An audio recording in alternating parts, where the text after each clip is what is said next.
ايه الاخبار؟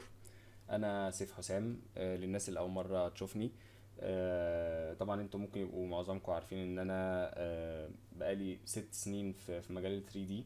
آه، طبعا ليا قصه بقى ان انا اشتغلت في الاول اتعلمت لوحدي مع اليوتيوب، وكنت بشوف كورسات، وبعدها دخلت منحه اسمها ITI دي اتعلمت فيها انيميشن، اللي هو الانيميشن بتاع الكاركترز او الشخصيات. دي حاجه بعيده عن اللي انا بعمله دلوقتي شويه. وبعدها اشتغلت في شركة 3D، قعدت فيها تقريبا سنة أو أقل من سنة، مثلا 9 شهور أو 10 شهور. وبعدها مشيت من الشركة وفضلت أشتغل فريلانس لوحدي. بدأت إن أنا أكون التيم اللي أنا عايزه واحدة واحدة. وبعدها فتحت الشركتين بتوعي اللي هي تحت مسمى سوبر نوفا ستوديو، اللي هو الاستوديو نفسه اللي بيعمل الشغل ال 3D. وسوبر نوفا اكاديمي اللي هو اللي هو التعليم. وسوبر نوفا اكاديمي او انا كسيف طلعت لحد دلوقتي الكورسين، اللي هو الكورس البلندر للبيجنرز اللي انا مسميه البرودكت انيميشن موديلنج، بس هو للبيجنرز يعني عامه. والكورس التاني اللي هو الفي اف اكس. طبعا سوبر نوفا اكاديمي الموضوع هيبقى اكبر من كده، وان شاء الله نبدا نفتح قريب موضوع ان يبقى فيه اوف لاين، الناس تيجي الشركه، لان دي حاجه طلبت مننا جدا.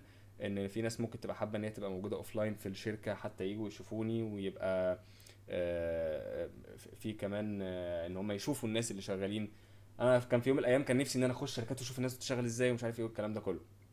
انا خريج ITI، بالظبط. اتخرجت منها من سنتين. فانا ده ملخص اللي انا بعمله. تمام. وهدف اللايف النهارده للناس الجديده وللناس القديمه ان هي رود ماب، افهمكم الكورس بالظبط ايه اللي بيحصل فيه، ايه اللي انتم المفروض تعملوه، وشويه حاجات هتفرق معاكم في الرحله اللي انتوا شايفينه قدامكم ده.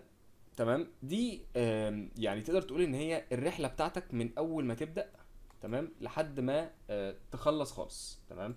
طبعا انا اتمنى ان انت تفضل دايما معانا وتفضل دايما بتحبنا، ده الهدف. ولكن انا بحاول ان انا في الكورس الاساسي بتاعي ان انا اوصلك لحته معينه، ابقى انا عارف ان انت متخيل. انا لسه هعمل زوم، ما تقلقوش، انا بس بوريكم يعني. طيب مبدئيا لو انت اول مره تيجي معانا، فانت المفروض تبدا بالكورس اللي هو بتاع ماستر ذا ارت اوف برودكت موديلنج اند انيميشن. تمام. وبعدها تخش في الفي اف اكس. طيب ليه انا مسميه كده؟ هو طبعا كورس بلندر للبيجنرز عادي جدا، ولكن لان انا عندي وجهه نظر دي بعد خبره وبعد تخبيط كتير. انا خبطت كتير قوي في حته ال 3 دي، وهي ان انا بحس ان البرودكت انيميشن، تمام، ليه القلم ضعيف كده؟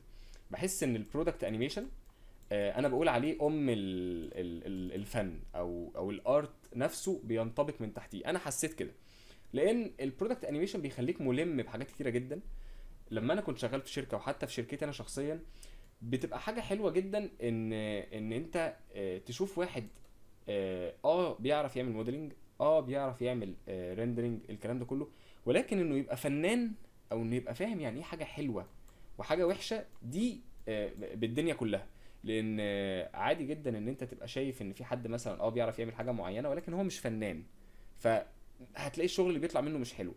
فاكتشفت مع الوقت ان البرودكت انيميشن او مجال ال الاعلانات عامه او الادفرتايزنج هو بيتوقف بشكل اساسي جدا على الحاجه الفنيه.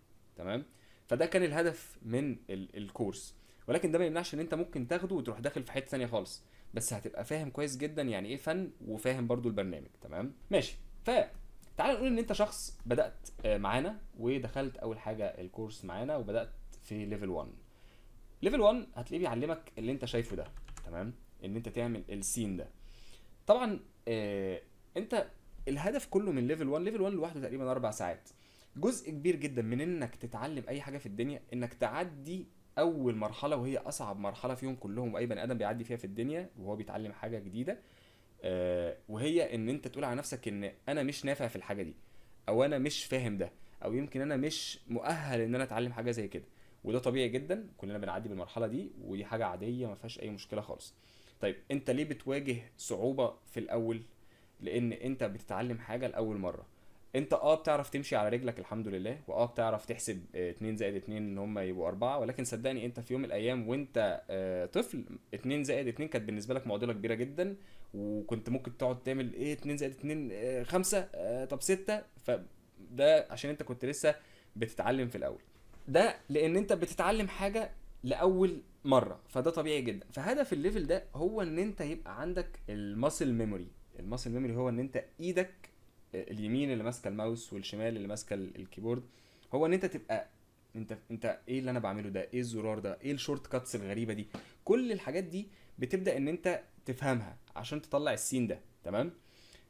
طيب انا عامل الكورس بطريقه ان هي كل شويه تديك دوبامين، اللي هو ان انت اوف ايه ده انا عملت ده، اوف ايه ده انا عملت ده، فانا عايز اكمل، عايز هي ليفلز عمال تعلي.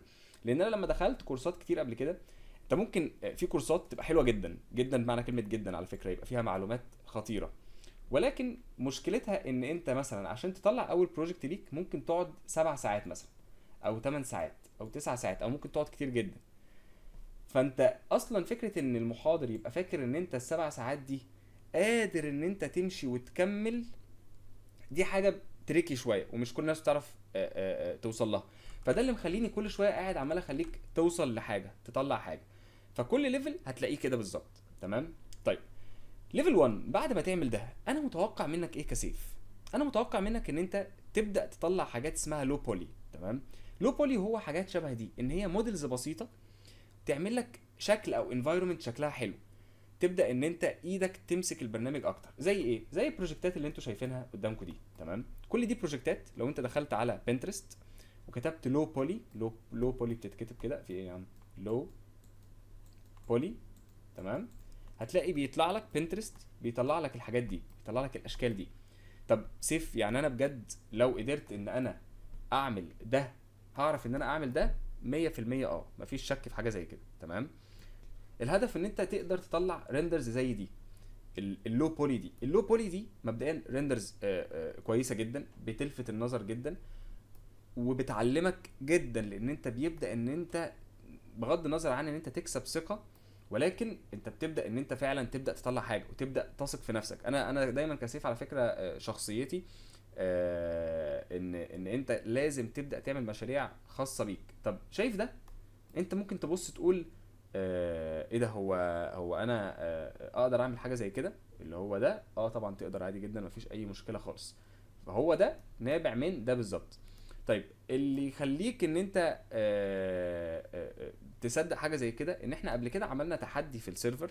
مش شرط ان كل الناس هنا تبقى حضرت التحدي ده، ولكن احنا عملنا تحدي قبل كده في السيرفر هنا، و ده كان شغل الناس. كنت عملت تحدي وكان في مبلغ مالي يعني، وده كان شغل الشباب اللي هم طلعوه. في كتير جدا منهم ما كانش مصدق ان هو اصلا ممكن يطلع حاجه زي كده. يعني ده واحد عادي جدا موجود هنا في الكورس، وده برضو حد عادي جدا في الكورس، وده حد وده حد وده حد، كل ده شغل ناس عادي جدا، كل ده هم طلعوه. فده الهدف من اللي احنا بنعمله، ان انت تبدا ان انت واحده واحده تبدا تصدق ان يبقى الليفل ده انا ممكن اعمل منه شغل زي ده، ودي ناس فعلا موجوده في الكورس عملت ده من المعلومات اللي موجوده هنا. وطبعا كل ما بتبدا تطلع قدام اكتر، كل ما بتبدا تعدي في الكورس اكتر قدام، كل ما بتبدا تعرف تعمل الحاجات اللي في الاول اسهل واحسن. تمام. هنا لو جينا بقى نبص على مثلا الشغل ده، لان دايما انا بربط كل حاجه يا شباب في موضوع ال 3 دي ده بالشغل نفسه، ان انت تعرف فعلا تطلع شغل يتعمل. لو جيت تبص على الاعلانات دي مثلا، دوسنا هنا على بنترست وجينا نبص على الاعلان ده. تمام.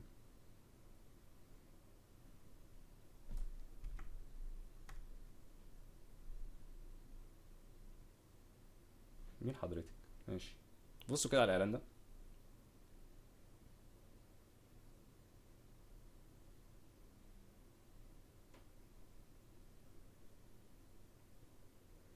الاعلان ده يعني لو بولي كما يقول الكتاب، بغض النظر عن الاوريو. تمام. طيب الاعلان التاني، كل دي حاجات عشان تبقوا عارفين يعني قايمه عن فكره اللو بولي زي ده كمان، كل الحاجات دي.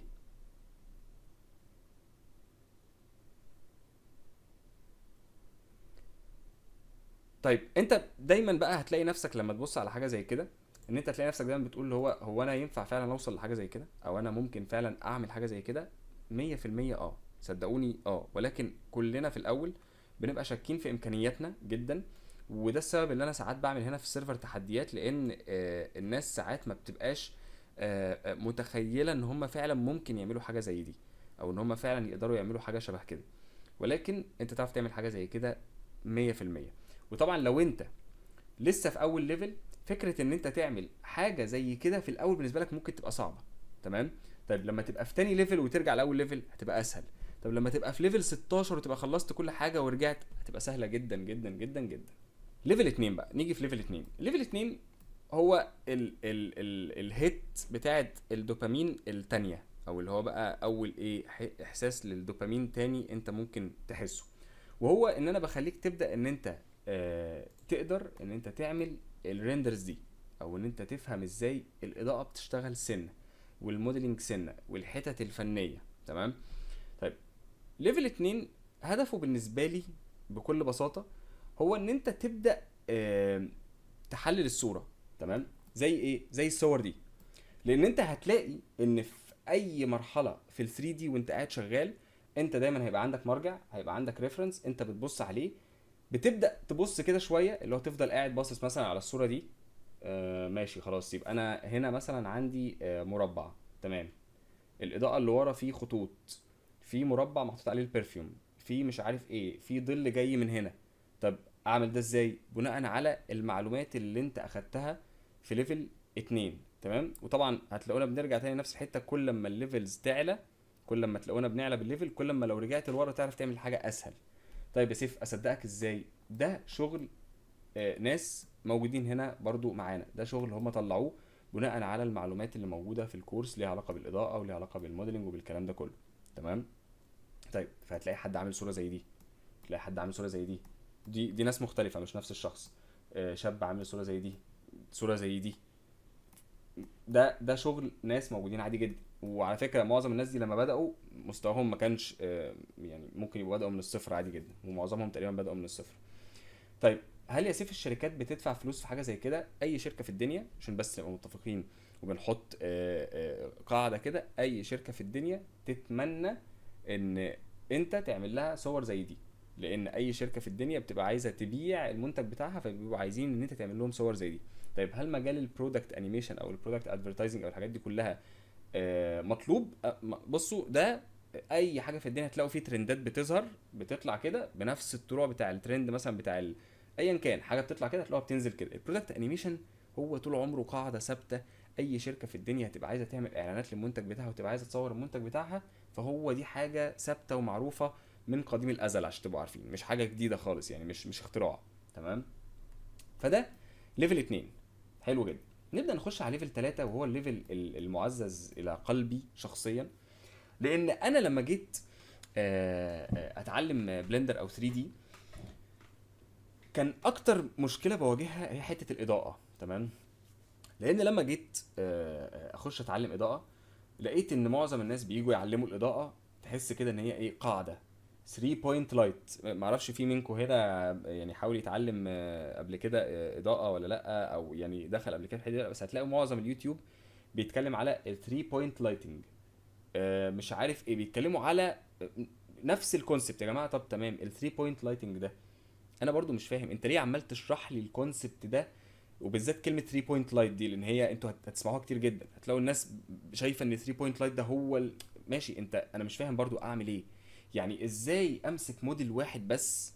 دي كانت اصعب حاجه في الدنيا، ازاي امسك ده، هو ده، ونفس المشهد بالظبط ونفس كل حاجه، واعمل له كميه فاريشنز للاضاءه مرعبه. انا عن نفسي حد يشرح لي حاجه زي كده، عشان انا بقى براحتي اعمل اللي انا عايزه. لان ده هيرجعنا للجزئيه اللي هنا، ان هو انا يا باشا انا بصيت للصوره دي اعرف اطلعها، اعرف اطلع دي، اعرف اعمل اي حاجه. انما انت ما تجيش تقول لي لا هي دي الاضاءه اللي الناس بتعملها، اللي هو ال 3 بوينت لايت. مفيش حاجه اسمها كده، مفيش حاجه اسمها كده خالص. في الشغل وفي الشركات مفيش حاجه اسمها قاعده، في حاجه اسمها انت في مجال فني، طلع لي اللي انا عايزه، او الصوره اللي شكلها عامل كده، الاضاءه اللي عامله كده. تمام.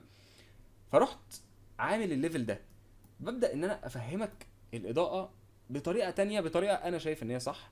فكره ان انا بفهمك ان انت هنا لو حركت الاضاءه هنا بالشكل ده يدي لك ده، الموديل ثابت، الكاميرا ثابته، نفس الادوات بتاعه الاضاءه، ولكن رحنا مطلعين منها كل الفاريشنز اللي انت شايفها دي، من نفس الراجل، من نفس كل حاجه. وكل واحد فيهم بيدي لك مود وفيلينج مختلف تماما عن التاني، تماما معنى كلمه تماما. انت هنا حاسس ان الراجل ده داخل يقتلك، انت هنا حاسس ان الراجل ده فيه مثلا انتصار، انت هنا حاسس مثلا ان ده الراجل ده مثلا في سجن. يعني كل واحد ليه مود معين، انتوا فاهمين؟ فهي دي الفكره. طيب طبعا الاضاءه او الحاجات برضو كلها دي، برضو انا بحب دايما اقولها على مدار الكورس احنا بنشرح نفس الكلام. هي الاضاءه مش بتتشرح في الليفل ده بس، هي بنركز فيها قوي في الليفل ده، وبنبدا ان احنا ناكد عليها في الليفلات الجايه، ونبدا ان احنا نقول تيبس اند تريكس وحاجات في الليفلات اللي جايه. تمام. طيب من ده تعرف تعمل ايه؟ تعرف ان انت تفهم ازاي الحاجات دي بتتعمل. ازاي يا سيف ان هو بيعمل الحيطه دي ان هي تبقى كده، تبقى عامله كده، الاضاءه تبقى عامله كده، ازاي بيعمل الاضاءه اللي هي بتاعت الشجر دي، ازاي السبوت لايت اللي جاي من فوق ده. كل الحاجات دي هي بالملي مشروحه على الراجل ده او الكائن ده. انك تحدد مثلا اضاءه معينه مثلا جايه من هنا كده، هي دي بالملي نفس الاضاءه اللي خابطه في الراجل ده، او الخط اللي معمول كده. انك تفهم ازاي ان الاضاءه اللي جايه هنا مديه احساس ان هو شجر، او ان فيها حاجه، هو بالظبط نفس الاحساس بتاع ان هو اللي جاي هنا. تمام. فهي نفس الكونسبت بالظبط. طيب ف ليفل 3 هو الليفل اللي بالنسبه لي يعني قريب جدا بالنسبه لي، ان انت بتبدا ان انت فعلا تعرف تطلع شغل حلو. لما تيجي بقى تعمل ميكس، تبدا كده تشوف ليفل 3 اللي انا شرحته الاضاءه، بعدها تروح راجع تاني ليه اللي انا شرحته هنا، بعدها تروح ماسك بروجكت زي ده، تلاقي ان انت مفيش اي شك ان انت تعرف تطلع الريندر ده تماما. هتلاقي ان انت عارف جدا ان انت تطلع الريندر، وان مفيش اي حاجه خالص. تمام. طيب بعد ليفل 3 هتلاقوا بقى من ليفل 4 لكام ليفل قدام، هتلاقونا بنبدا ايه، ان احنا عارف اللي هو ايه، نلف حوالين بعض. تبدا اللي هو ايه، تعمل حاجه، بعدها تروح مطلع منها حاجه، تلاقي اللي بعدها بتعمل شبهها بس بتروح عاملها بطريقه تانية. هتلاقي ان انا ايه، قاعد كده باخدك كده ايه، عمال ايه، الففك حوالين نفسك كده. فليفل 4 بنبدا ان احنا نطلع ستايل معروف جدا في ال 3 دي اسمه ستوديو ريندرز. وعلى فكره اي حد في الشركه عندي، في طبعا ناس في الشركه عندي على فكره موجودين من الكورس هنا، لان ودي حاجه انا دايما بتكلم عليها، او انا اصلا بحب ان انا اتفشخر بيها. لما حد يقول لي سيف هو فعلا الكورس بتاعك بيعلم او مش عارف ايه والكلام ده كله، بقول له ان انا اصلا بثق في الناس اللي في الكورس بتاعي، لدرجه ان في منهم ثلاثه تقريبا من الكورس، وبداوا من الكورس. على فكره في منهم اللي بدا من الاول بس دخلوا في الكورس، فعشان كده انا ببقى انا واثق فيهم، لان هو شغال بالطريقه اللي انا ببقى عايز اشتغل بيها. تمام. فدي حاجه انا اصلا بحب ان انا دايما اقولها للناس، ان لا يا معلم، انت الطريقه اللي احنا شغالين بيها دي، انا نفسي ببقى قابل الناس اللي عندي عشان هم موجودين في الكورس. تمام. فالجدير بالذكر بقى ان كان في كذا حد في الاول بيتعلم معايا في الشركه، وكنت دايما بخليهم يعملوا الاستوديو ريندرز دي، لدرجه ان في واحد فيهم قعد شهر كامل بيطلع صور لبرودكتس خلفيه بيضاء فقط. طب ليه؟ هقول لك ليه. آه عارف انت، كنت انا بعمل حاجه كده، يعني كنت بعمل حاجه زمان دايما آه لما كنت بلعب فورتنايت. ماشي، هي حاجه غريبه شويه هقول لكم عليها يعني. كنت انا واخد لعبه فورتنايت دي، هي لعبه للناس اللي ما يعرفوش ايه فورتنايت، اتوقع الناس كلها عارفاها. فعشان كنت ابقى لعيب، انا كنت بعرف العب قوي على فكره، كنت بلعب كتير. فعشان كنت ابقى لعيب كنت بعمل ايه، كنت احب العب من غير ما البس السماعه، من غير ما اسمع الناس اللي بيلعبوا، عشان ابقى اجمد. ان انا مش عايز اسمع الناس، انا عايز اللي هو لما اشوف حد اعرف اقتله بسرعه. وهي حاجه غريبه شويه، بس هقول لكم ايه علاقتها بالموضوع ده. الاستوديو ريندرز اي حاجه في الدنيا عشان شكلها يبقى احلى، او عشان تعرف تبيعها، كل ما تحط انفايرمنت، تحط شجر، تحط خلفيه، وتحط مش عارف ايه، وتحط مش عارف ايه، عمال تحط حاجات كتير كتير كتير كتير، فتلاقي الحاجه بقى شكلها حلو. طب لو انا اديتك حاجه خلفيه بيضه، خلفيه بيضه خالص مفيش اي حاجه، هتعرف تطلع ريندر شكله حلو؟ هتلاقي ان الموضوع بقى اصعب، لان انت بتوري الناس حاجه هو مفيش خلفيه، مفيش اي حاجه، انت خلفيه بيضه. فهل انت فعلا هتعرف تطلع اضاءه لحاجه ازاز لونها ابيض بشكل كويس تلفت الانتباه؟ على فكره صعوبه الحاجه دي صدقوني اصعب مليون مره من اي اعلان انت ممكن تتخيله. ودي عن تجربه، وعن شغل بيطلع من شركات الناس بتعاني جدا من الحاجه دي. تمام.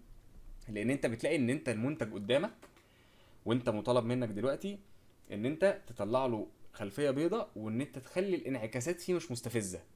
يعني انت بتحاول ان انت يعني تخلي مفيش انعكاسات. انت عايز ازاي اطلع حاجه زي دي حلوه.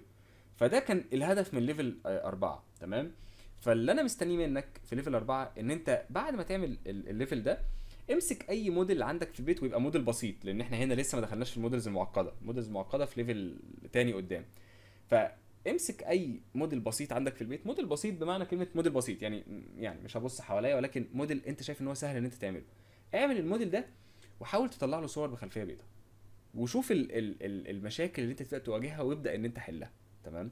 وهتلاقي الحلول كلها انا قايلها في الكورس، ولو مش قايلها دلوقتي هتلاقيني قايلها قدام. فعشان كده انا برضو بقول لك ايه، وانت قاعد شغال معايا خليك عارف ان اي تساؤل بيجي في بالك انا بنسبه 90% ان شاء الله هرد عليك قدام فيه، ولكن انت ما تعطلش. لان في ناس كتير بشوفها ان هي مثلا ايه، ما عرفتش تعمل حاجه معينه فيقف. لا لا، اوعى تعمل كده ارجوك، اوعى تعمل كده ارجوك. لان انت انا باكد لك 100% انت هتلاقي حاجات مش عارف تعملها، ده طبيعي. وانا في حاجات لحد النهارده ما بعرفش اعملها وبحاول ان انا اعملها، بس ما توقفش البروجكت، كمل. تمام. بعد ليفل 4 بنبدا ان احنا نخش على ليفل 5. وليفل 5 هتلاقوني يعني بتدرب معاكوا اكتر على الحاجات اللي هي الازاز. خدوا بالكوا، يعني الازاز معضله كبيره جدا جدا جدا جدا في ال 3 دي. ناس كتير قوي ممكن تقعد حياتها كلها ما تعرفش تعمل الموضوع ده. تمام. وبعد ليفل 5 بنبدا ان احنا ايه، نعمل الليفل ده انا بحبه جدا، لان هو اول ليفل هتلاقوني ببدا ان انا يعني اللي هو ايه، اتكلم كده على ازاي تجيب موديل من هنا لهنا، ازاي تعمل الشيدر ده، ازاي الريفليكشن النضيف قوي ده لدرجه ان انا اقرب منه كده يفرق مع الكلاينتس او يفرق مع العملاء. لانه خد بالك انت هتواجه مشكله دايما، او حاجه انا بشوفها في كل الناس اللي كانت بتتعلم لوحدها، ودي الحاجه اللي انا اصلا عملت الكورس عشانها. هو فكره ان انت في الاول وفي الاخر لازم توصل لمرحله ان انت تقرب من الموديل بالمنظر ده.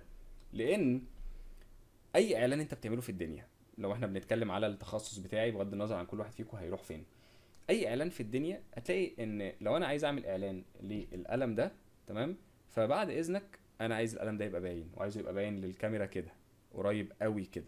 تمام. فهي دي الجزئيه كلها، ان هو انت لازم الموديل بتاعك يبقى نضيف، عارف تقرب له، عارف تبينه من كذا زاويه. لان خد بالك ايه اللي يفرقنا عن التصوير، عشان نبقى صراحه. التصوير بيتحسب بالورقه والقلم قوي.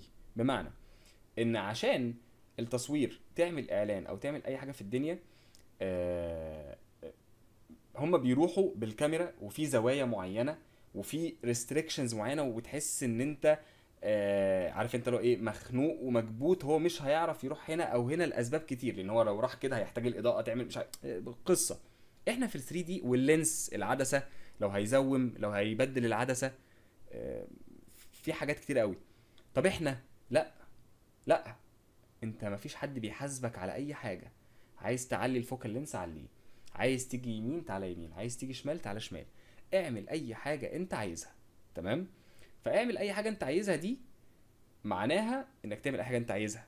فانت في حاجه اسمها unfair advantage، ده كتاب على فكره، الكتاب ده جامد قوي. unfair advantage هو الكتاب ببساطه بيتكلم عن ان لو انت عندك ميزه تنافسيه انت واخدها كده لله في لله ومش بتستخدمها، فانت يعني دي كارثه.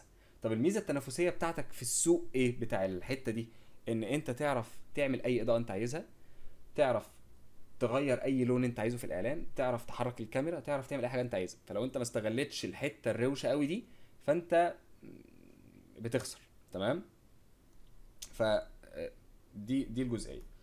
طيب ليفل 7 هو ليفل ليه علاقه بالريندرز اللي هي المينيماليست. لو واخدين بالكم هتلاقوا ان الليفلز من 4 هنا كده ل5 هتلاقي ان انت بتعلى، قاعد بتبدا بقى ايه، بتعمل بروجكتس كل واحد فيهم ليه ستايل مختلف تماما عن التاني. اكني بعرفك ان انت لو عايز تعمل الخلفيه السوداء دي تعملها كده، ولو عايز تعمل الاستوديو ريندر ده تعمله كده، ولو عايز تبدا ان انت تعمل انفايرمنت بسيطه خالص ولكن تحط موديل تعملها كده، ولو عايز تعمل حاجه بخلفيه بيضه بس فيها شادو تعملها كده. وعلى فكره يا شباب عشان تبقوا عارفين الريندرز اللي هي دي اللي بنقول عليها هاي كواليتي ريندرز، يعني هي هاي كواليتي مع كلمه هاي كواليتي، دي شركات عالميه تطلب حاجه زيها.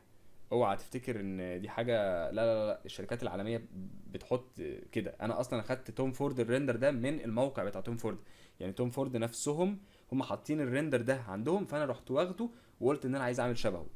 فانت بمجرد ما انت اصلا تلاقي نفسك عرفت تطلع ريندرز زي دي، خليك فاهم ان انت اوريدي سابق جزء كبير جدا من الناس، انت سابق ناس كتير في المجال ان انت اصلا تعمل ريندر زي ده. تمام. الشطاره فين؟ ان انت تبدا في الليفلز دي من 4 لحد 7، تبدا ان انت نقدر نقول تتمنظر شويه، ان انت تبدا تعمل حاجات من نفسك شويه، تبدا تبص طب ماشي انا شفت ده عايز ابدا اتحدى نفسي. لان انت من ليفل 1 لحد ليفل 7، فانا اقدر اقول عليك ان انت واحد دلوقتي ما عندكش مشكله خالص في الماوس والكيبورد. الماوس والكيبورد قصدي ان هو عارفين انتوا اكيد في منكم هو بيتعلم في الاول فجاه لقى حاجه حصلت في الشاشه، ده الزرار فجاه ومش عارف يرجع.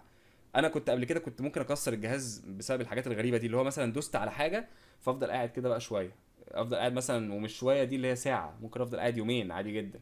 انا دوست على ايه؟ انا مش عارف انا دوست على ايه، بس انا دوست على حاجه غصب عني، والحاجه دي بوظت لي كل حاجه في الدنيا، وبوظت لي اصلا شكل البرنامج يعني بوظت كل حاجه. فالمفروض ان انت وصلت اصلا لحد ليفل 7، فانت عديت المشكله دي، انت خلاص مش بتدوس على حاجه غلط. تمام. طيب طبعا لو انت وصلت الليفل 7 ولسه مكمل ولسه عندك الحافز، فده نجاح كبير جدا. تمام. طيب ليفل 8 وهو ليفل الانيميشن، ولكن خلونا نتكلم على الانيميشن شويه. طبعا انا مش حاطط حاجه هنا، انا مش عارف احط لكم سكرين شوتس من الانيميشن، ولكن الانيميشن ده هو تخصصي. تمام. طيب ده التخصصي اللي هو بمعنى كلمه الانيميشن ده، دي الحاجه اللي انا دارسها، انا دارس انيميشن. تمام. درسه يعني في ناس قعدوا وعلموني انيميشن، والناس دي انستراكتورز كبار، فده اللي انا دارسه. اقول لكم بقى حاجه عشان تبقوا تريحوا نفسكم، الانيميشن صعب بشكل كبير جدا جدا جدا جدا جدا. لان الانيميشن، وهتلاقوا الانيميشن على اليوتيوب فيش خالص. معرفش مين فيكم حاول ان هو يتعلم انيميشن على اليوتيوب، ولكن هتلاقي الانيميشن على اليوتيوب ضعيف، مفيش. طب ليه؟ مش لان الانيميشن صعب، ولكن لان الانيميشن دايما كانوا بيقعدوا يقولوا عليه مثلا الانيميشن عباره عن كريتيكس. اصلا يعني ايه كريتيكس؟ كريتيكس بالانجلش معناها اللي هي تعديلات، ان هو كومنتات. يعني انا لما كنت بتعلم انيميشن في الاي تي اي، هتلاقي ان الانيميشن اصلا هو في ال 3 دي هو حته كده، انت الانيميشن كله موجود في حته صغيره في ال 3 دي، انت كي فريمز، وانت اللي بتقول ده يجي يمين ولا يجي شمال ولا يعمل ايه، وفي جراف اديتور، مفيش اي حاجه تانية، خلاص هو ده الموضوع. طب المشكله فين؟ المشكله ان انت الانيميشن عباره عن ان انت تتفرج اكتر. يعني ايه اللي يخلي الانيميشن مثلا لو انا هجيب حاجه مثلا، بصوا هنا ماشي، لو هجيب ده من هنا لهنا كده مثلا، عايز اجيب مثلا ده من اليمين كده للشمال. تمام. فلو انا جبت دي كده انيميشن، قلت لك انا عايز ده من اليمين للشمال تحركه، فانت مثلا هتروح عامل كده، في واحد احمد ومحمد، احمد هيروح عامل كده تمام، وفي محمد هيروح عامل كده، هيروح عامل كده. ليه انتوا حسيتوا ان ده انيميشن حلو وده مش حلو؟ هو ده اللي يفرق الاثنين عن بعض. ففي حاجه اسمها برنسبلز اوف انيميشن، ممكن تبقوا تخشوا تشوفوها على اليوتيوب، هي معروفه. البرنسبلز اوف انيميشن دي معموله من ديزني اصلا، من ديزني اللي هو من ميكي ماوس اللي هو الرسم ال2 دي، ولكن هي البرنسبلز اوف انيميشن موجوده في حياتنا لحد دلوقتي ما تختلفش تماما. تمام. فهتلاقي ان انت الانيميشن بالذات محتاج ان انت تبدا ان انت تتفرج كتير، تشوف كتير، تشوف افلام، تشوف حاجات كتير ريفرنس. لان دايما في جمله اللي هي يو ار وات يو سي، اللي هو انت الحاجه اللي انت بتشوفها. لو انت قاعد بتتفرج على انيميشنز كتير وقاعد بتشوف اعلانات كتير، هتلاقي تلقائي انت لوحدك ايه ده حلو الحركه اللي هو عملها دي، انا عايز اعمل زيها. تمام. بمعنى لو انت اتفرجت على ليفل انيميشن اللي انا عامله، ولو في منكم هنا ناس موجودين في الكورسين بتوعنا اللي هو ال 3 دي والفي اف اكس، فانا شارح الانيميشن في ال 3 دي بطريقه، وشرحه في الفي اف اكس برضو بطريقه، والاثنين يعني بالنسبه لي حلوين جدا، الاثنين بيكملوا بعض قوي، لان الاثنين مش مشتركين على فكره، يعني يعني ده بطريقه وده بطريقه. طيب لو جينا هنا مثلا،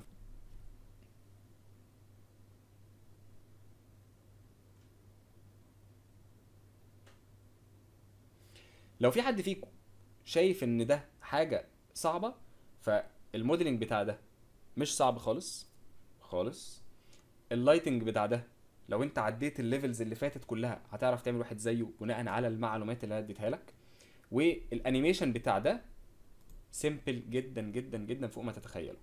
طيب الحلو هنا ايه؟ الحلو هنا ان انا دايما لما باجي ابص على الحته دي، انا عايزكم تركزوا معايا في الحته دي، لان هي بجد يعني بصوا، انا الكورس بتاعنا كسيف في ناس كتير قوي دخلته، تمام، الحمد لله. دي حاجه يعني ده دليل على نجاح المحتوى نفسه، وان الناس بتثق فينا والحاجات دي كلها. ولكن مع ان في ناس كتير دخلته، انا شفت ناس كتير قوي، وشفت اتفرجت على الفروقات بين الناس، وخلتني نوعا ما يعني بجد افهم الناس. تمام، الاتنين بياخدوا نفس المحتوى، ولكن واحد عارف يوصل جدا، والتاني بنقول عليه محله سر، هو مش عارف يوصل. طب ليه؟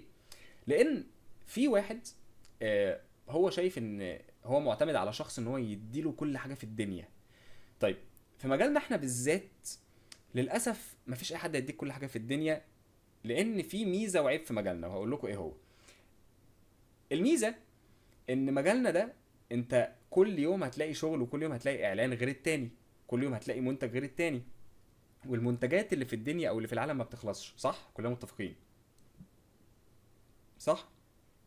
فانت كده كده كل يوم هتلاقي افكار، كل يوم هتلاقي اعلان، كل يوم هتلاقي شكل اضاءه، كل يوم هتلاقي، انت مهما عملت مفيش حد يعرف يغطي لك الحاجات دي. طب العيب ايه؟ دي الميزه. العيب ايه؟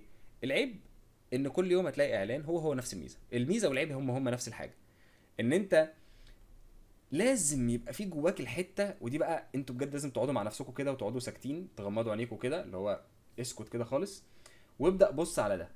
تعالوا بقى، انا هعمل معاكم حركه لذيذه جدا. بص على ده، الريندر ده او الفريم ده. ايه اللي سيف شرحه في الكورس شبه الريندر ده؟ انا عايز اعرف ازاي سيف سيف بيقول ان هو في الكورس شارح ان انت تعرف تعمل حاجه زي دي. ماشي، ده سيف قال كده. طيب ازاي اعمل الخلفيه دي؟ وازاي الاضاءه اللي على المنتج ده في حته منوره كده وحته تانية سودة؟ وازاي الانيميشن ده؟ طيب لو انا جيت هنا، انا شايف انا كسيف ان الاضاءه اللي هي اللي على المنتج ده شبه جدا الاضاءه دي. طيب ده معناه ان هي تمام، اختلاف ان انت لازم توظف الحاجه دي في الحاجه بتاعتك انت. طيب الخلفيه الحلوه دي فين؟ ممكن تبقى شبه دي، صح؟ ممكن تبقى شبه الخلفيه دي، تمام، ممكن تبقى شبه الخلفيه دي، ولكن كلهم بينطبقوا تحت نفس الكونسبت اللي اتشرح. فاهمين؟ طيب الانيميشن نفسه او الموديل نفسه، الموديل ده سيمبل جدا، زي مثلا الموديل ده، او زي البرنسبلز اوف الموديلنج، او الموديلنج الاساسيات الموديلنج اللي انا شرحتها في الليفل ده. فانت هتلاقي ان المعلومات موجوده، هتلاقي ان افهمكم بقى اللي بيحصل واللي بيفرق واحد عن التاني. عشان كده انا ببقى عارف كويس قوي ان في ناس فيكو هيطلعوا جامدين، بمعنى كلمه جامدين، السوق هيبقى عارفهم والناس هتبقى عارفاهم، وهيسمعوا النصايح اللي انا بقولها دي وهيعملوا بيها فعلا. هتلاقي ان هنا مثلا انا كسيف، والنبي يا شباب ركزوا في الكلام اللي انا بقوله ده، من بجد والله العظيم يعني بيفرق بين شخص والتاني بشكل انتوا لا تتخيلوه. لان الكورس ده انا بجد ما حدش يشوف الكورس ده مره واحده خالص، اوعى تشوفه مره واحده، اتفرج عليه مرتين وثلاثه، واسمع مني يعني. طيب اللي بيحصل ايه؟ اللي بيحصل ان انا بديك معلومه، والتانيه والتالتة والرابعة والخامسة، انا كسيف بطبق المعلومات دي في بروجكت واحد هنا. فانا انا كسيف بروح اعمل كده، بروح مجمع النقط دي مع بعض، تمام، بالشكل ده، تمام، ورحت عامل دي.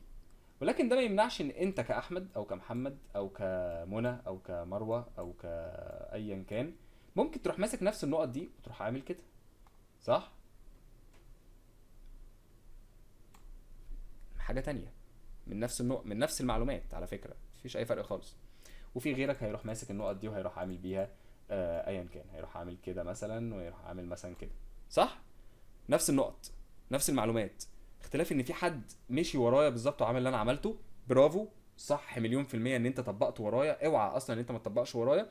ولكن الصح ان انت تشوف حلو قوي اللي سيف قاله ده، انا بقى نفس اللي سيف قاله ده بالظبط، عايز اتاكد ان الراجل ده فعلا وهو بيشرح نفس المعلومات دي تخليني اطلع بقى ده.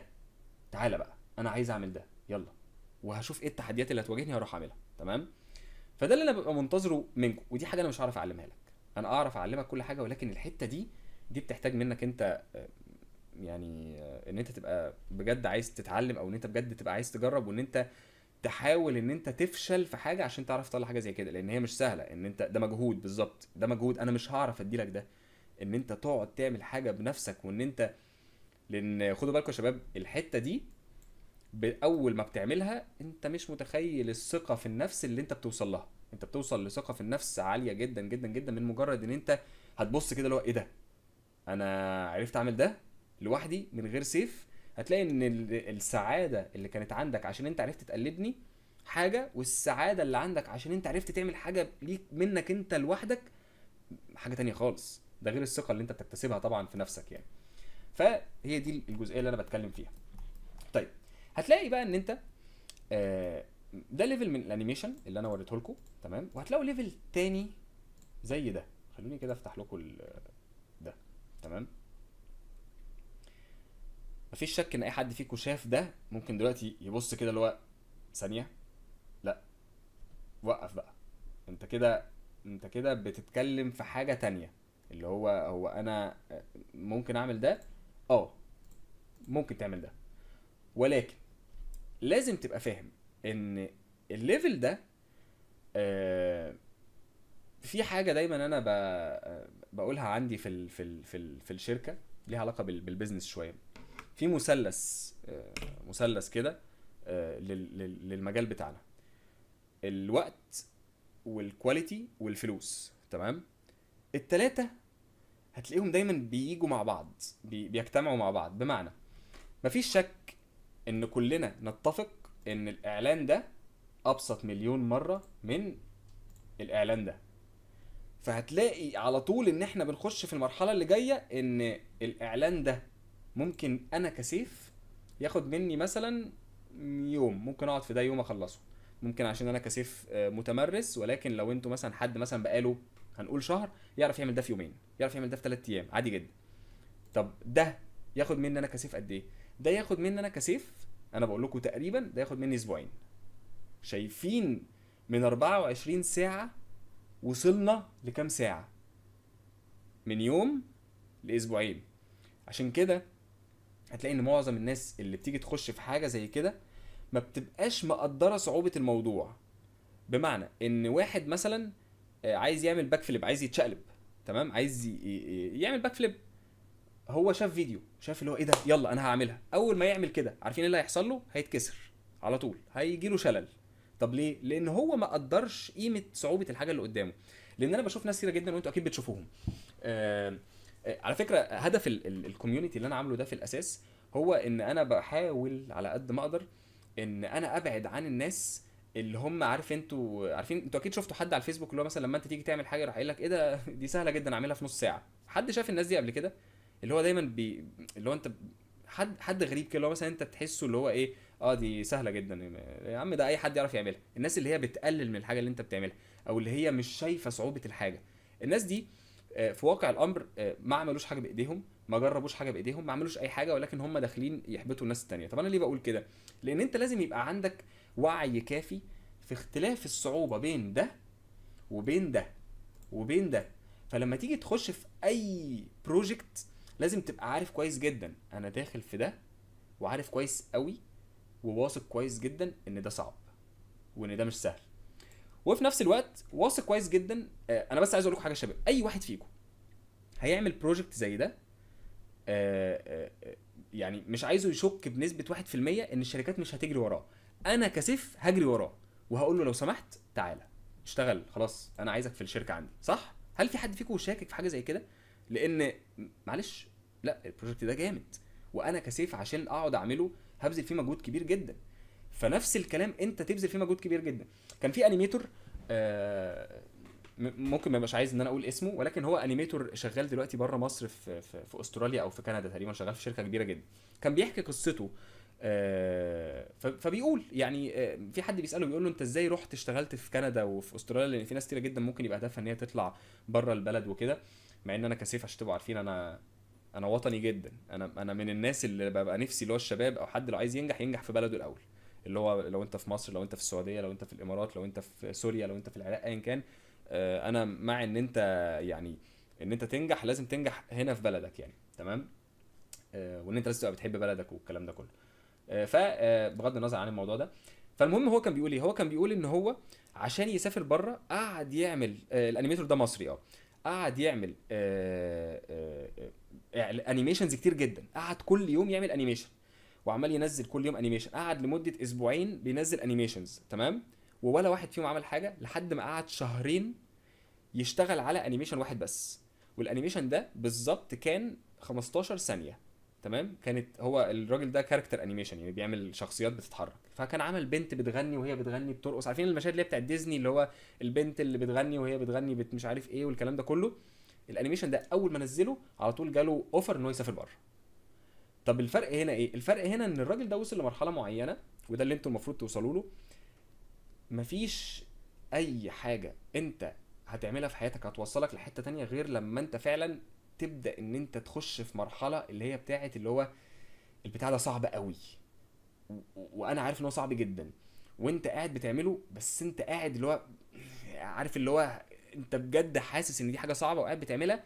بس انت هتلاقي نفسك فجأة انت يعني ده ربنا بقى، يعني اللي هو المجهود اللي انت بذلته ده ربنا هيجازيك عليه بالطريقة اللي ربنا شايفها صح. لو ده ليه فيه خير ليك انت، ربنا هيدي لك اللي هو ربنا كاتبه لك. فالحتة دي مهمة جدا، لان ايا كان الانيميشن اللي انت عايز تعمله وايا كان الليفل اللي انت عايز توصل له لازم تبقى فاهم صعوبته. تمام. الحته دي مهمه، الحته دي مهمه جدا بالنسبه لي، لان انا ببقى شايف ناس كتيره جدا ممكن ابقى طولت فيها شويه. اللايف طول ساعه، احنا بقى لنا ساعه، انتوا زهقتوا مني او حاجه؟ في حد زهق مني؟ ان احنا لسه قدامنا شويه طبعا. طول ما انت قاعد شغال الكورس معاك مدى الحياه، السبورت هنا اللي موجود، احنا معاك، انا معاك، الناس كلها موجوده. فخد راحتك، محدش بيجري وراك، ارجع للليفل اللي ورا. يعني بعد ما تعمل ليفل 8 عايزك تمسك كده، اقعد يعني اتسلى. عايزك تمسك ليفل 8 وليفل 7 وليفل 6 تعمل بينهم ميكس، وبعدها قول طب انا هعمل انا عايز اعمل لقطه لو بولي، عايز اعمل حاجه مثلا، حاجه حلوه ليها علاقه مثلا ببلدي، بالفراعنه، مثلا بايا كان. اتسلى، العب. تمام. وبعدها اطلع تاني قدام. تمام. كل اللي انت قاعد عمال تعمله ده عمال يعمل لك ماسل ميموري. تمام. عمال يخلي ايدك اصلا فاهمه البرنامج من غير ما انت تحس. هتلاقي ان انا في حاجه بتحصل لي دايما، ببقى مثلا قاعد شغال في الشركه مثلا او في اي حاجه، فاعمل حاجه مثلا على جهاز حد مثلا قاعد شغال، فيقول لي انت عملت دي ازاي؟ دوست على ايه؟ فاقول له مش عارف، انا استنى كده دوست على كنترول شيفت جي. لدرجه ان ده انا ليه بعمل كده؟ لان انا مخي اصلا ما بقتش عارف، انا بقيت الماوس بقى هو اللي قاعد بيعمل كده وصوابعي قاعده عماله تعمل كده. خلاص انا نسيت اصلا انا قاعد بعمل ايه. فالمرحله دي اصلا مرحله نجاح، ان انت توصل للحته دي اللي هي بتاعه اللي هو أنا خلاص انا مش عارف، انا راجل فنان. انا دلوقتي راجل فنان، انا فاهم انا بعمل ايه، ومش شاغل بالي بالتكنيكاليتيز، انا قاعد بشتغل. تمام. طيب بعديها في ليفل انا عملته اللي هو ليفل 9، بيعمل سين انتريور لذيذ جدا. تمام. بنعمل اضاءه، ان انتوا ازاي تعملوا حاجه انتريور. وده لو انت عملته تقدر ان انت تعمل حاجه زي كده. هل تعرف تعمل حاجه زي كده؟ اه، عادي جدا. الكورس والموديلنج اللي موجود جوه واللايتنج اللي موجود جوه وكل حاجه موجوده جوه تعرف تخليك تعمل حاجه زي كده جدا. طب هل ده بيكسب يا سيف؟ تعالوا بقى نيجي لفيديو انا شفته من كام يوم على بلندر. نيمو استأذنك دلوقتي خش على بلندر، اليوتيوب بتاع بلندر. هتلاقي فيديو في حد تقريبا ليه علاقه بالاركتكتشر، انت هتلاقي السامبنيل، لو سمحت ابعته للشباب هنا. شركه بتدخل ملايين الدولارات من الحاجات اللي هي الاركتكتشر دي من بلندر. انا نفسي تخشوا تتفرجوا على السيشن دي كلها، لان انا كسيف وانا قاعد بتفرج عليها انا قاعد كده اللي هو انت بتهزر؟ اللي انت بتعمله ده اللي هو اي حد يعرف يعمله موجود عندي في الكورس او انا او اي حاجه بيدخل لك الارقام دي. تمام. يعني انا قعدت كده شويه في السيشن دي. تمام. طب هل اللي انت اتعلمته عارف يخليك تعمل حاجات زي كده؟ اه، عادي جدا. مفيش اي شك ان انت تعرف تعمل موديل زي ده وتحط تكتشر زي ده، مفيش اي شك. ولكن انت لسه مش واثق في نفسك. خد بالك، ده الخط اللي انت واقف فيه. حته ان انا كنت نزلت فيديو في حته ان انا بتكلم مع الناس دايما في حته اللي هو ان انت تبقى داخل في الحاجه متفائل خير، اللي هو انا داخل انا هعرف اعمل ده. انما لو انت داخل بتقول لنفسك ده صعب مش هعرف اعمله، يا ابني طب انت جربت؟ طب ما تجرب، ما تشوف الموديلنج اللي انا شرحته عمل ازاي وابدا اعمل حاجه شبه كده. صدقني هتعرف تعملها، هتعرف تعملها عادي جدا. والله العظيم يا جماعه انا لما بشوف الانيميشنز دي هي سهله. يعني هي ما فيهاش حاجه. انت بس مش عايز تخش، انت خايف، انا عارف انت خايف وده طبيعي، ولكن خش وافشل. والفشل اللي انت اصلا وصلت له ده نجاح بالنسبه لناس تاني كتير. يعني كان في حاجه دايما انا الناس اللي بينجحوا دايما بيقولها على فكره الحاله اللي انت فيها، او ايوه هو الفيديو ده. بص يا شباب، الفيديو ده لو سمحتوا كلكم خدوا اللينك ده بعد اذنكم، بعد ما اقفل اول حاجه تعملها اتفرج على الفيديو ده. انا اتفرجت عليه. بص يعني كاتب using blender in a multi million dollar company، يعني شركه بتدخل ملايين الدولارات. انا وانا قاعد بتفرج على اللي هم بيعملوه، يا جماعه انتوا بتهزروا، انتوا بتهزروا يعني، ولكن دي حقيقه. ف دي حقيقه. تمام. فالمهم الفشل اللي انت شايف ان انت فشل فيه، في ناس تانية قاعده بتتفرج بتقول يا جماعه هو الواد ده ناجح كده ازاي؟ انتوا فاهمين يعني؟ خليك فاهم ان الدنيا فيها برسبكتيف، اللي هو انت شايف نفسك حاجه ممكن تبقى انت محبط، ولكن في حد تاني قاعد بيبص كده عليك اللي هو ايه ده، هو الكائن ده بيعمل كده ازاي؟ تمام. فخلونا نكمل. بعدها بنخش في ليفل 10. ليفل 10 ده معزز جدا على قلبي. انا ما كنتش عارف احط صوره ايه لان هو شيدنج. اللي منكم لسه ما وصلش للليفل ده، الليفل ده انا بتكلم عن الشيدنج، ازاي ان انت تعمل ماتيريال زي كده. والشيدنج بيحتاج تجارب كتير، فدي حاجه برضو انتوا هتقعدوا فيها شويه يعني. وبعدها هنخش في ليفل 11. ليفل 11 انا بعمل انيميشن ليه علاقه بالمجوهرات. تمام. وبعمل بتكلم في حته المجوهرات. تمام. ان انت ازاي تعمل خاتم او تعمل حاجه من الحاجات دي، والهدف منه ان انت ممكن تعرف في الاخر تعمل حاجه شبه كده. وبالذات اللي فيكم معاه الكتب اللي هي هتنزل للناس التانية، عشان ما حدش يهجم عليا دلوقتي، بسلم نفسي اول مكان كله محاصر، اللي هي هتنزل للشباب التانية. في واحد كتاب فيهم اللي هو الاضاءة بتاعت المجوهرات. تمام. ف يعني اللي انا كاتبه او الشيت شيت ده يخليك تعرف تعمل ريندر زي ده بالملي. تمام. طيب ماشي. وبعدها ليفل 12 انا بشرح الاكستيريور، ان انت ازاي تعمل مشهد اكستيريور او الاضاءه بتاعت الاكستيريور بشكل اصح، والماتيريال والكلام ده كله. ولو انت شفت ليفل 12 هتعرف عادي جدا انت تعمل مشهد زي ده. هتعرف عادي جدا انت تجيب الشجر ده وتعمل عادي، ده هو هتعمل ده عادي جدا، مفيش اي شك فيه. وبعد ليفل 12 رحت انا مقرر ان انا اعمل ليفل 13، وهي ساعه كامله بشرح فيها عن الفريلانس وازاي تجيب عملاء.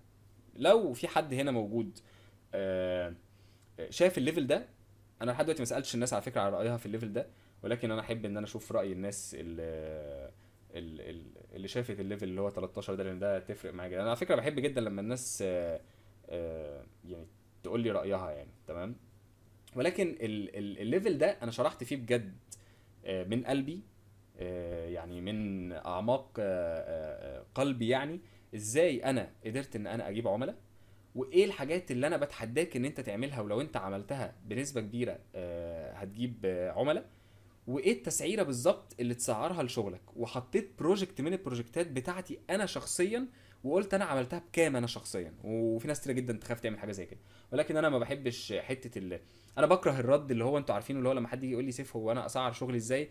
فعارفين انتوا الرد اللي هو الكليشيه اللي هو بتاع على حسب، يعني كل بروجكت وينفع فيه من اول $50 لحد $10,000. عارفين الرد اللي هو الميه ده، اللي هو المايع ده، اللي هو ما يديلكش اجابه. انا ما بحبش ده. انا هنا قلت لك بالظبط لو انت مستواك كده تسعر من $500 ل $1000، ولو انت هنا تسعر من 1500 ل 5000، ولو انت هنا من 5000 ل 10000، وده ليفل بتاع شركات. تمام. ف فيعني الليفل ده مهم جدا جدا جدا بالنسبه لي. وانا عارف ان في ناس كتير كانت بتكره ان هي تقول حاجه زي كده، او تخاف ان هي هم شايفين ان هو ده سر. انا مش شايف ان هو سر، انا شايف ان ده علم عادي جدا يعني.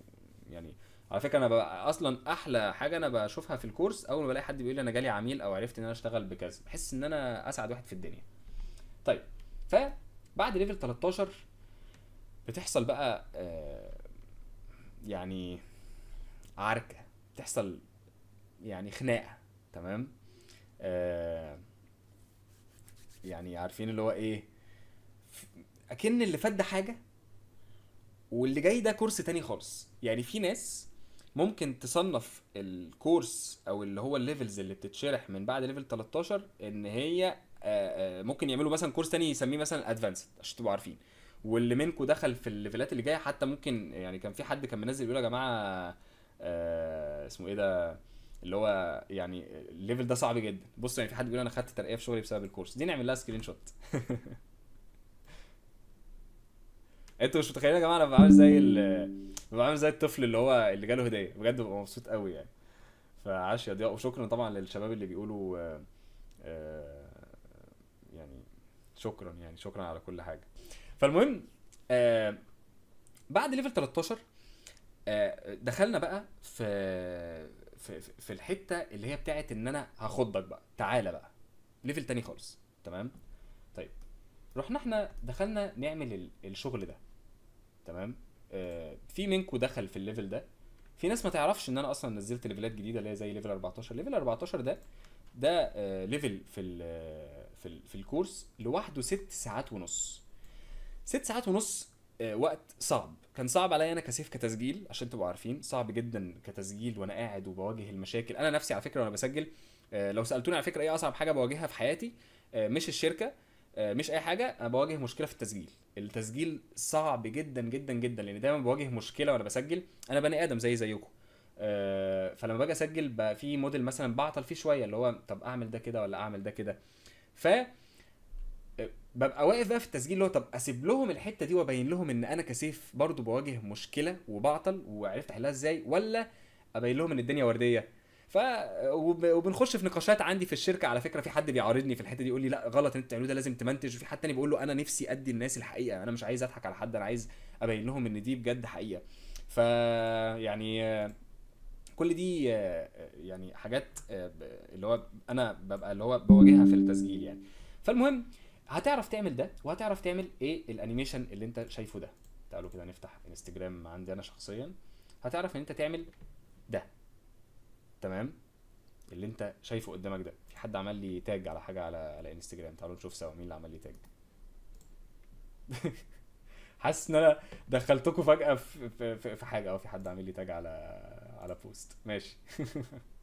المهم هتعرف ان انت تعمل الانيميشن ده. خلونا نبص عليه كده تاني. بصوا.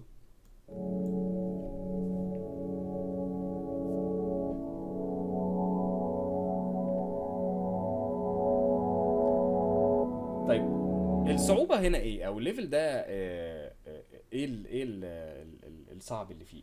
الليفل ده الصعب اللي فيه ان هو المودلز هنا متقدمة. المودلز هنا معقدة. في ناس كتيرة جدا ما بتعرفش توصل للحتة دي. بتعاني في الحتة دي. ايه ده، هو في ناس خلصت الكورس في 3 ايام؟ ازاي طيب؟ ماشي يعني. لو انا اصلا اهم حاجه تبقى بتطبق يعني. برجوله، في كلام للناس القديمه ولا نام عشان الكليه؟ نام عشان الكليه. مش عارف يعني، انا حاسس ان الكلام ممكن يبقى يعني مفيد لكل الاطراف يعني. ماشي. في في حد بيقول ازاي يا جماعه ده سيف بيشرح عناوين الليفلز بس وبقاله ساعه وشويه، ان في حد خلص الكورس في ماشي. فالمهم الليفل ده انا بشرح الموديلنج بشكل معقد. بنعمل موديل لاصغر تفصيله يعني في البروجكت، من كل حاجه ازاي تعمل ده وازاي تعمل ده كل حاجه، وازاي تعمل الريشه دي وكل حاجه. وبعدها بنعمل الانيميشن نفسه، بنطلع بروجكت كامل. تمام. طيب لو انت قدرت ان انت تخلص الليفل ده اللي هو ليفل معقد جدا، وليفل في وجهه نظري ليفل صعب جدا، هتعرف تعمل ايه؟ بصوا بقى، دي حته لحد دلوقتي كل الناس اللي خلصتها لسه ما دخلتش في الحته دي، وهاجي لكم في حته الفي اف اكس يا شباب ما تقلقوش. هتعرف تعمل الحاجات دي. ايه؟ انا بحور صح؟ حاسين ان انا بحور؟ لا، ده سهل جدا لو انت عرفت تعمل ده او الحاجات دي. ده سهل جدا. وفي منكم اللي خلص الليفل ده، وانا كنت مديكوا تاسكات جوه الليفل ده ان انتوا تعملوا الطبنجه اللي هي الطويله دي اللي هو الخرطوش ده. وفي منكم ناس عملته. تمام. في منكم يعرف يعمل ده، وفي منكم يعرف يعمل ده، وفي منكم يعرف يعمل ده. وانا عايز اتكلم في ده حبه حلوين. تمام. لما تيجي تبص على حاجه زي كده، في كونسبت معروف جدا في ال 3 دي، وهو ان انت بتبص على حاجه وتقول اوف ايه ده، وتبدا عينك تبدا تتخض جدا.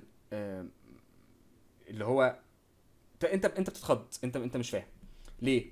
لان سبحان الله، احنا كبني ادمين لما بنيجي نبص على حاجه معموله بالمنظر ده، بتبدا ان انت تشوفها كلها، فبتبدا ان انت تبدا تبص عليها كده كلها، اللي هو انا مش فاهم. ولكن لما نيجي نمسك القلم كده ونحدد ده، هنلاقي ان ده في مليون موديل مختلف عن التاني. هنلاقي ان ده موديل لوحده، وهنلاقي ان دي موديل لوحدها، وهنلاقي ان الجزء ده لوحده، وبعدها الجزء ده راكب فيه، وبعدها هنلاقي ان الدايره دي اللي طالع منها ده لوحده، وبعدها هنلاقي ان ده لوحده، وبعدها هنلاقي ان الخوذه دي لوحدها، وبعدها هنلاقي ان ده لوحده، وبعدها هنلاقي ان الماسوره دي معموله لوحدها، بعدها هنلاقي ان ده لوحده وده لوحده وده لوحده وده لوحده. فده بروجكت يساوي البروجكت اللي هو بتاع الانيميشن اللي انا كنت بتكلم معاكم فيه، ان انت لو دخلت في حاجه زي كده، دي صعبه مش سهله، ولكن صعبه عشان هي صعبه. لا، انت معاك المعلومات اللي تخليك تعرف تطلع ده، ولكن هي صعبه كوقت، لان انت هتقعد تعمل حاجات كتيره جدا. تمام. فالليفل ده بالنسبه لي ليفل قيم جدا جدا جدا. تمام. طيب، بعد ما تخلص الليفل ده لازم على طول تخش في الحتت ان انت تعمل بروجكتات زي كده. تمام.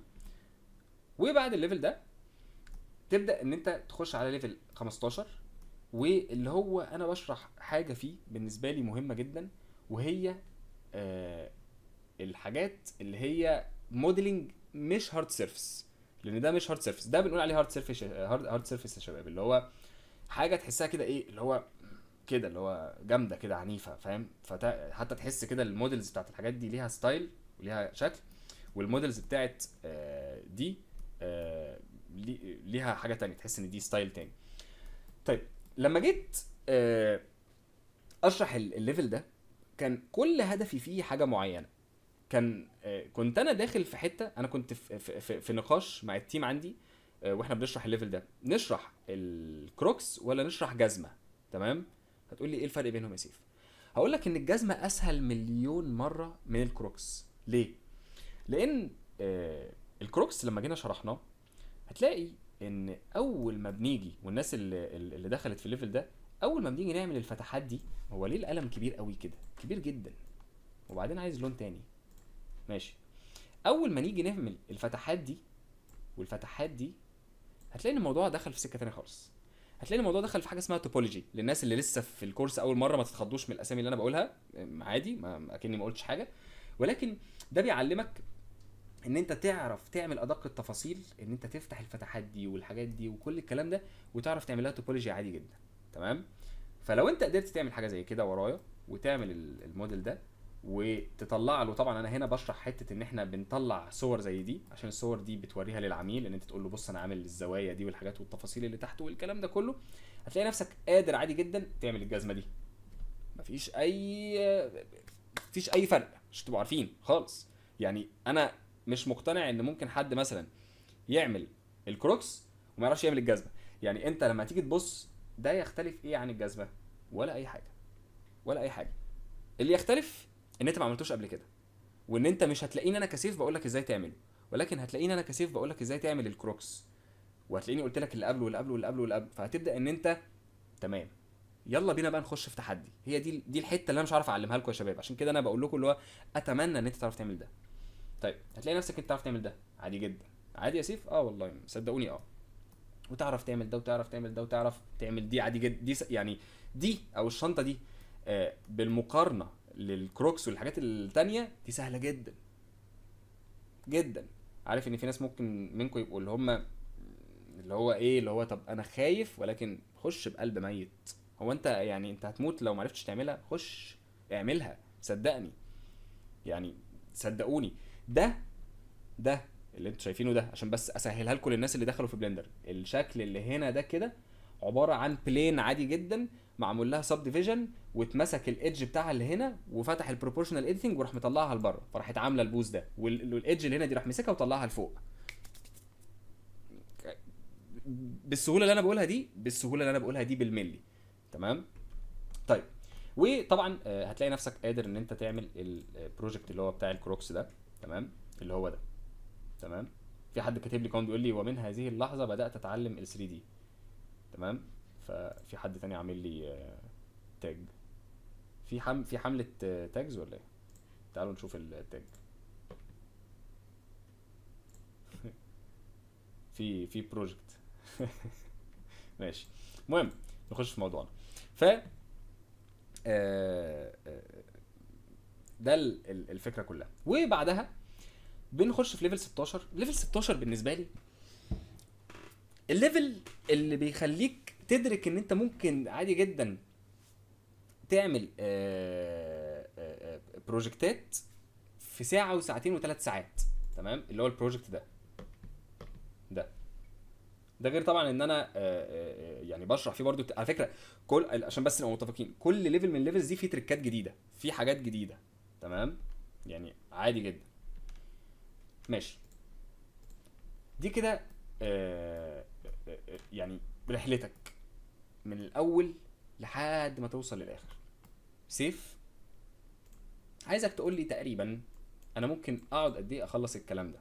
تمام. بناء على اللي احنا شفناه من الناس اللي دخلوا الكورس والناس اللي قعدت ادت من طاقتها 100%، انا شايف ان انت ممكن في خلال شهر او شهر ونص توصل للليفل ده. ممكن شهرين لو احنا مدينا الوقت شويه توصل للحاجات دي كلها عادي جدا. في حاله ان انت وصلت للليفل ده في شهرين، عايزك تبقى مدرك ان ده نجاح كبير جدا جدا جدا جدا. طيب في حاجه حصلت من كام يوم هقول لكم عليها. في ناس ممكن تبقى عارفه على فكره ان انا بحب القصص وكده، بحكي قصص كتير، ولكن لان القصص يعني بتوضح للناس. كنت بتكلم مع حد في المجال بتاعنا، حد كبير جدا ماشي، اكبر مني سنا واكبر مني علما، وشخص انا بكن له كل الاحترام يعني. تمام. فالمهم بتكلم معاه فبقول له يعني عايزك تنورني في الشركه ومش عارف ايه وبتاع وكلام كده كتير. فالمهم بيقول لي ده يعني ده انت يعني ده انا جاي اتعلم منك. فاللي هو فقلت له يعني ماشي انت متواضع وكل حاجه تمام. بيقول لي لا انا بتكلم بجد. انت معلش، انت الناس اللي طالعين من الكورس والليفل اللي هم واصلين له ليفل يعني احنا ده ليفل محترم جدا. فطبعا انا ببص كده لما بلاقي حد. امتى انا باخد الكومنت او الحاجه فعلا باخدها من شخص فعلا انا عارف ان هو بجد ده راجل كبير في المجال وتقيل في المجال. وانا بحكم ظروفي او الحاجات اللي حصلت ان انا اشتغلت فريلانس كتير ودخلت الاي تي اي ودخلت شركه، فاحتكيت بالناس اللي فعلا شغالين في المجال. الناس اللي بيقول الكلام ده واحد شغال في افلام ومسلسلات موجوده في مصر وافلام عالميه وكلام كتير، فحد مش صغير. فلما يقول حاجه زي دي ببدا ان انا ادرك ان لا الحمد لله تمام. فلو انت قعدت شهرين وعرفت تعمل كل اللي انا عملته ده وبدات ان انت تعمل حاجه ليك انت، صدقني انت سبقت ناس كتيره جدا جدا جدا في السوق بتاعنا. تمام. طيب في حاله ان انت خلصت تعمل ايه؟ تعمل بيرسونال بروجكتس لو سمحت. دي هي اداتك في الشغل بتاعنا، او الحاجه اللي هتنقذك في الشغل بتاعنا. دي اللي هتجيب لك فريلانس، دي اللي هتخلي شركات بتجري وراك، دي اللي هتخليك تثق في نفسك، دي اللي هتخليك تحس كل احساس حلو انت فعلا عايز تحسه، ودي اللي هتخليك فعلا عايز تكمل في المجال او ان انت تكسب باي شكل كان يعني. طيب بيرسونال بروجكتس بمعنى ايه؟ بمعنى اللي انا كنت بتكلم عليه في اول بتاع، ان انت تبص مثلا على حاجه زي كده. طيب يلا بينا، انا عايز اعمل ده ازاي؟ خش بقى عيش. لو انت خلصت الكورس كله فانت هتعرف تعمل ده وتعرف تعمل ده، وتعرف ان انت مثلا انا كل دي بروجكتات انا دخلت قبل ما اخش معاكم اشوفها، تعرف تعمل حاجه زي كده. يعني انا البروجكت ده عجبني جدا جدا فوق ما تتخيلوا، يعني لدرجه ان انا كنت يعني خايف اقول حاجه تتمسك عليا. كنت بفكر ان انا افتح لايف مره قدام الناس واقعد ان انا اتسلى، يلا تعالوا نعمل ده. اللي هو يلا انا عايز اعمل الموديل ده كده في السريع وتعالوا نقعد نعمل انيميشن ده مش عارف ايه لذيذ. انا عاجبني جدا البروجكت ده. فالتحديات اللي انت هتاخدها مع نفسك ان انت تعمل حاجه زي كده هي دي. بصوا مثلا ده بروجكت سيمبل جدا، سيمبل جدا ولا اي حاجه. ترابيزه، كرسي، سان لايت محطوط، سان لايت بيعمل كده والله حلو. تمام. بصوا الناس كلها يلا ما صدقوا. ممكن والله اعمل الموضوع ده، يعني نعمل لايف، نحدد ميعاد ون يعني نعمل حاجه زي كده، بس يبقى نفسكوا طويل معايا. يعني اللي هو يبقى نفسكوا طويل معايا، اللي هو ايه، خلاص هنقعد انا قاعد بقى، فقاعدين بقى بنجرب، طب تعالوا نعمل ده خلاص يعني، فممكن نحدد ميعاد ونعمل كده. تمام. ماشي. طيب. أه... حاجات ما تعملهاش لو سمحت. يعني حاجات هستأذنكم ان انتوا أه... ما تعملوهاش. تمام. اول حاجه، ما تقولش هختار ليفل معين اشوفه لان الباقي انا عارفه. دي حاجه انا واجهتها كتير جدا. شفت ناس بيخشوا الكورس. تمام. وهم كان عندهم خبره قبل كده بشكل ما، فهم شايفين ان انا مش محتاج ان انا اشوف الليفل الاولاني. انا مش محتاج ان انا اشوف الليفل الثاني الثالث الرابع ايا كان، انا هخش هنا على طول. وللاسف يعني بيلاقوا ان في الاخر هم ما ممكن ما استفادوش، ممكن مش عارف ايه، لان هو مش قادر يفهم ان في تفاصيل صغيره جدا. ليفل 1 ده لوحده فيه كميه معلومات رهيبه على فكره. فلو سمحت، لو انت جالك حاجه زي كده، آه، يعني بالظبط عقليه المبتدئ، يعني خش من الاول خالص. تمام. طيب، تاني حاجه، ودي اهم حاجه بالنسبه لي، ساعه كل يوم احسن من 7 ساعات في يوم واحد. بمعنى، لو انت اشتغلت ساعه كل يوم، ده معناه في الاسبوع كام ساعه؟ 7 ساعات، صح؟ طيب، مش انت ممكن تفتكر ان انت كده خلاص انا مش هذاكر كل يوم، انا هاجي يوم الجمعه بس هقعد 7 ساعات؟ والله العظيم انت مش متخيل ان اللي هيقعد ساعه كل يوم هيبقى اشطر منك قد ايه. ليه؟ لان الماسل ميموري، او فكره ان انت قاعد بقى عندك عاده، زي مثلا اللي بيشربوا شاي بعد الاكل، هو دي عاده عنده خلاص، هو انا متعود. فاحنا بنحاول ننمي الحته دي اللي بيقولوا عليها اتوميك هابتس، ان انت كل يوم البرنامج. لان كان في حد كان سالني قبل كده في الدي امز، بيقول لي سيف هو انت ازاي كل يوم بتفتح بلندر؟ انا استغربت السؤال. يعني انا مش شايف ان دي حاجه غريبه. انا اصلا اول ما بصحى الصبح، عشان تبقوا عارفين، اول ما بصحى الصبح وبخلص الحاجات اللي انا بعملها، بروح داخل كده، بروح فاتح على طول ايه، تك بلندر، بروح فاتح، خلاص دي عاده، خلاص انا متعود. فلو سمحت، ايا كان انت بتقعد قد ايه، ساعه كل يوم احسن من 7 ساعات في يوم واحد بس. لازم كل يوم تفتح البرنامج. تمام. طيب، النصيحه التانية، ان انت ما تمشيش ورا خيالك، امشي ورا ريفرنس. ودي كانت مهمه جدا بالنسبه لي لما كنت بدرس في الاي تي اي. فكنت بوري انستراكتور حاجه، بقول له بص انا عملت ده، ده انا عملته، ايه رايك فيه؟ كان الانيميشن حلو جدا وانا كنت عارف ان هو حلو جدا. ما قالش اي حاجه. قال لي مش هعرف اقول لك اي حاجه غير لما اشوف الريفرنس بتاعك. قلت له ليه؟ ما الشغل قدامك اهو، ما تقيم الشغل بتاعي. قال لي لان ممكن الريفرنس بتاعك يبقى حاجه تانية احلى بكتير جدا، فيوحش الشغل بتاعك قدام عيني. وممكن في نفس الوقت الريفرنس يبقى حاجه عاديه وانت عملت اعلى منه مليون مره. فالاتنين رد فعلهم مختلف تماما. انت ممكن توريني ريفرنس والاقيك رحت عامل حاجه اجمد منه مليون مره، فهتلاقيني ببص لك بصه كده، لا جامد، ما عنديش اي كومنت اقوله لك. وممكن تاني ان انت توريني ريفرنس وانت عملت اقل منه بكتير جدا، فلا هعرف اقول لك ان انت هنا تعمل كذا وكذا وكذا وكذا. فالريفرنس ده صديقك في الرحله بتاعتنا. الريفرنس هو اللي هيخليك تقدر توصل فعلا. لان مخك لوحده مش، ما تمشيش ورا مخك لوحده صدقوني. لان مخك لوحده بيبدا يعمل حاجه انا ما بحبهاش خالص، وهي انه ودي التيك كير جدا منها يا شباب، انه بيربط الوقت، التايم، بالحاجه اللي طلعت. انتوا كلكم بتحبوا نفسكم، ودي حاجه طبيعيه، مفيش حد ما بيحبش نفسه. كلكم، كل واحد فيكم اغلى واحد في حياته هو انا والمجهود اللي انا بعمله. تفتكروا لو انا قعدت في حاجه، قعدت فيها مثلا 7 ساعات، ده مجهود كبير جدا، وبعدها لقيت ان مثلا حد بيقول لي الشغل ده وحش، انا مش هتضايق. فاوعى تربط الوقت بالكواليتي. انت عادي جدا ممكن تقعد في حاجه ربع ساعه وتبقى جامده جدا. فانت دايما المقياس بتاعك مش انت قعدت قد ايه. محدش بيفرق معاه انت قعدت قد ايه تعمل الحاجه دي، الناس بيفرق معاها ان انت تطلع حاجه شكلها حلو فعلا. فعشان تطلع حاجه شكلها حلو فعلا، لازم تبقى ان انت آه، ماشي ورا ريفرنس، وماشي ورا حاجه انت شايف ان هي شكلها كويس، وبتحاول تعمل شبهها.